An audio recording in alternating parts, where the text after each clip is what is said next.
All right. This is Follow the Model Week 1 podcast. We're starting the 2023 season off right. We got Gates, who's the architect of the model. I'm your host, Colin Thal, director and founder of Thawball. And Russ, I'm going to kick it to you and just give a little explainer on the model, the concept. You've been doing this for a few years, but we're bringing it to the masses now. So, just tell the audience a little bit more about what you're doing here.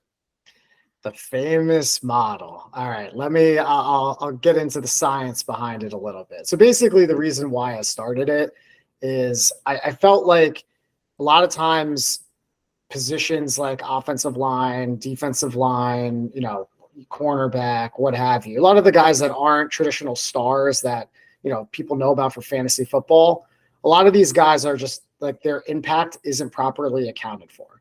And when people would talk about a big wide receiver being out, like people would never give the same, type of attention to the best safety in the game, missing that game, for instance. Right. And I figured it was, even though those things, even someone who dug into betting and someone who's been betting for a long time, I wanted to do a better job of truly quantifying, like, if that big safety is out, like, what does that actually mean? Or there's like 6 different people are out. How do I make sense of all of those different people that are out and try to figure out a number behind it? Right. So that's kind of where it came from. I started subscribing to Pro Football Focus. So they're a huge part of the model. Love the work that they do there. For anyone that doesn't know, what they do is they have a whole team of people that looks into the game tape, the all 22 of every single play. And they grade every single player on every single team of every play. So they are getting into the weeds on everything. And then they have a whole scoring system themselves. So I take a lot of their scoring. Really, I take, and then I do my own averaging. But I take their scoring on, I'd say, about 75% of the players in the league. Right. So, and those being offensive line and then all of the defense. The only numbers that I then input myself are quarterbacks and receivers. And then I don't even include running backs in the model. I think, as we see in today's day and age, running backs are worth basically nothing. There's certain bonuses that I'll give. So for instance, like a Derrick Henry, there's 5 running backs that I'll say hey, this guy's, you got to give him a bonus, Derrick Henry. Throw in some bonuses for guys like that. Also, if someone has a third great wide receiver, typically it's only 2 wide receivers and a tight end. If Jackson Smith and Jigba for the Seahawks, right, that was a great ad by them, I'll give some bonus points to something like that. But yeah, that's kind of the rundown on at least how all of the inputs create a number. And then, I basically grade out 5 O-linemen on every team, 1 quarterback, 2 wide receivers and a tight end with those additional bonuses. And then on the defense, it's 8 guys in the front 7, the 8th being the rotational guy. And then in the secondary, it's 2 corners, a safety, and then a rotational D-back. So 5 guys in the secondary. And then each of those is roughly 25% for each of those position groups, but it's slightly more weighted towards the offense. And then the quarterback and positional players also have a slight advantage compared to the offensive line in terms of influence on the score. And then quarterback makes up 4/7 of the offensive weapons, right? So obviously you have heavy influence on the quarterback. We all know that's going to be the most important. Got you. A lot of science going behind it. We love it. That's why you got to follow the model. If you actually want to dig into the Excel spreadsheet, we will make that available. Reach out to us on Twitter, on Instagram, via email, and then we'll get it to you. That might become behind a paywall later in the season, but a little early season bonus. You get to explore that and get all the science that Gates here is talking about. I know there's a couple other bonuses maybe you can get into later, but maybe home field advantage is a piece. Weather, I know, can sometimes play a factor. Anything you want to touch on there?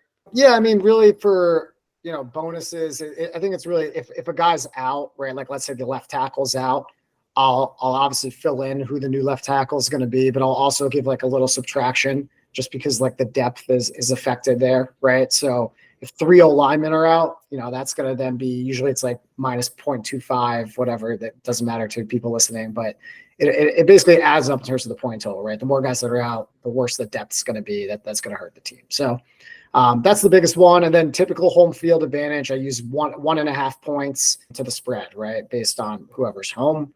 That can vary a little bit, but that's typically what I use.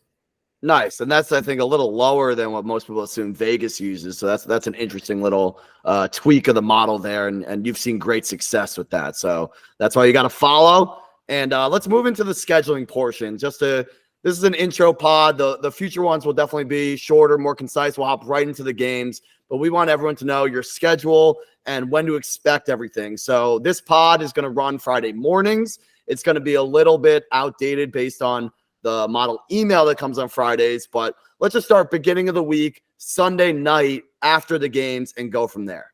Yeah, so Sunday night, I'll just send out a quick thing saying, hey, lock these lines in, right? Like there's probably going to be movement. We want to make sure we lock them in. Usually it's if like the number is at a number we like. For instance, when it's if we're trying to get points and we're getting 2.5, we don't feel strongly we need to lock that in, right? The difference between 2.5 and 1.5 isn't that big a deal. But if it's 3.5, 4.5, something like that, where it's a big number that's important, we'll probably want to lock that in. So I'll send out quick email on Sunday, just locking those lines in. Then on Tuesday, I'll write a much more in-depth, I'll write a whole in-depth email recapping the previous week, talking about the performance on how we did, both with record and the units. And then I'll give like a more in-depth preview on the games ahead that we're taking a look at.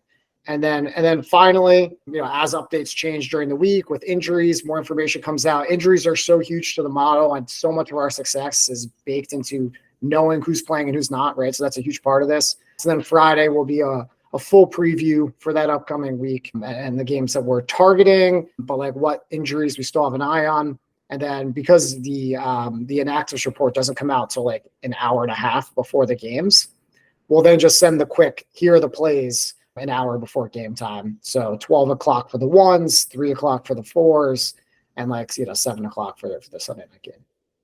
Gotcha. So you're going to want to subscribe to the Substack so that you get those emails automatically to your inbox right when Gates finishes his analysis of the week. This pod is really just to accompany those, but that's the main thing. We'll also be posting the picks directly on the Twitter, or X as it's now called. Thanks, Elon. But that will have our little emoji.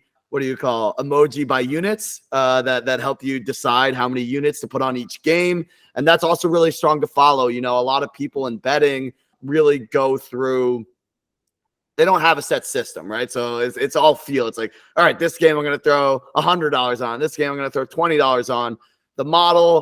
With the model, you also get Gates' suggested unit plays for each game. So that's very important to follow. If you're going to follow the model completely, you got to follow the unit plays as well, or else you might not have the same success as the actual model is going to have. Yeah, and that also helps with just like navigating risk, right? Like you want to have a set unit size in mind. I would suggest staying lower than you're even probably comfortable with just to start out, test it out, see how it goes. So let's say it's $20 a unit, right? That way you're regulating yourself and you're not just spraying money all over the place and guessing. No matter who's like, even if you're following this model or not, I think having some sort of unitized like system and tracking your bets, it's going to help your risk management and make sure you don't go overboard and get absolutely destroyed. Yeah, totally makes sense. And Gates will help you through that as well in terms of what to put down at the start of the week to take advantage of lines on Sunday night, and then how to potentially hedge that out if you get bad injury updates throughout the week. So with that, that's really the intro to follow the model.